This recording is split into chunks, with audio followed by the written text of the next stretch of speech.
Well, today's pictures of renewed violence have, of course, been beamed around the globe. And with a look at the media coverage and online reactions to these events, I'm joined in the studio by France 24's Nick Rushworth.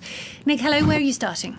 Well, I'm going to start with ourselves. France 24, we have a live blog. So every angle you want, you can just go to france24.com in English. Currently, the front page says police restore calm to Paris's Champs-Élysées after the day's yellow vest protest. Now, we've seen a day of relative tension compared to last Saturday.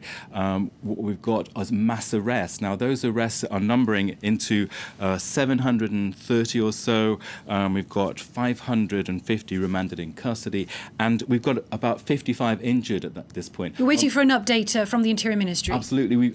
Among those actually injuries is 3 photographers, one for the Sunday paper JDD and for the other 2 for Le Parisien. And those injuries are light. They're very much flashball shots, which create severe bruising and are unpleasant. No one wants that, but it's not an incredibly violent situation. The situation on the Champs-Élysées now is relatively calm. There you can see the live blog saying police restoring calm. But I've just been watching BFM TV where the tension is actually in Bordeaux with barricades there on the street, and that looks slightly scarier. Over the next few hours, we just do not know where flashpoints may be in terms of spillover in terms of this broader yellow vest movement. Let's go to one of the people who's tweeting on that France 24 live blog, and it's Alexandra Carini. She is a journalist for us, France 24, on the French language side, and she said that earlier in the day when she was actually on the Avenue de Friedland, which is that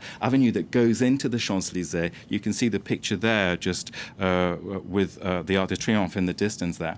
And she's saying that there was a bit of tear gas used. But one picture that she posted was this on the Avenue de Friedland, which is basically showing Café Coton, a mainstream shop. Absolutely high street shop. And if we look more closely, we can see there just Joyeux Noël Macron, Happy Christmas Macron.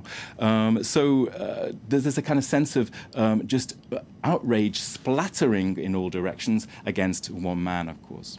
And there's another person that's jumped into all this, and that's Donald Trump, the US president. He's tweeted on one of the aspects of this story. That's the effort to introduce policies to tackle climate change. Well, Donald Trump has tweeted several times over the last few hours. Among those tweets is this one: the Paris Agreement isn't working out so well for Paris. We've got protests and riots all over France.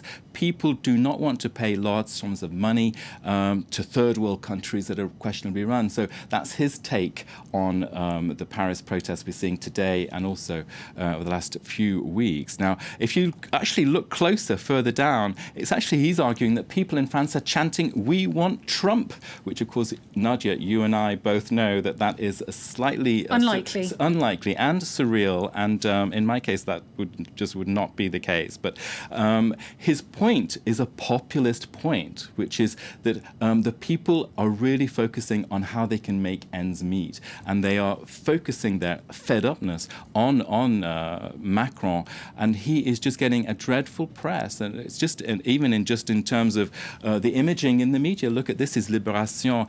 A man isolated in the Élysées Palace, which is where he is today.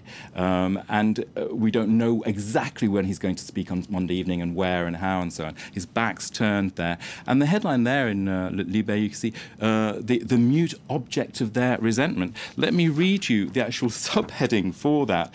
The hate is towards a silent head of state who's become a motor for anger. People are distrustful of a president seen as arrogant, who does not understand that the way he was elected only gives him one choice, which is modesty. So, on all sides, really, just even here, Le Parisien's choice of photo, miserable-itis, miserable Macron there. So really, the whole question of himself, his role, how he will deal with this, Le Parisien is actually saying today is crucial for him, this Saturday, because there's another big protest next Saturday, the 15th, but we hit Christmas, don't we? So they're saying it's today. So over the next few hours, very, very critical. Just one last tweet here from the Place de la République, another big square in Paris. We've got the Champs-Élysées, the main thoroughfare, but the Place de la République. And the comment there in that tweet is, hey, here it's really calm. Why are all the media focusing on the violence? Why is BFM TV and the other trash TV stations dealing with this? And that's a reflection of a mood I pick up a lot. It's like, what role do the media have in this conflict? How do you report such a nebulous and amorphous movement?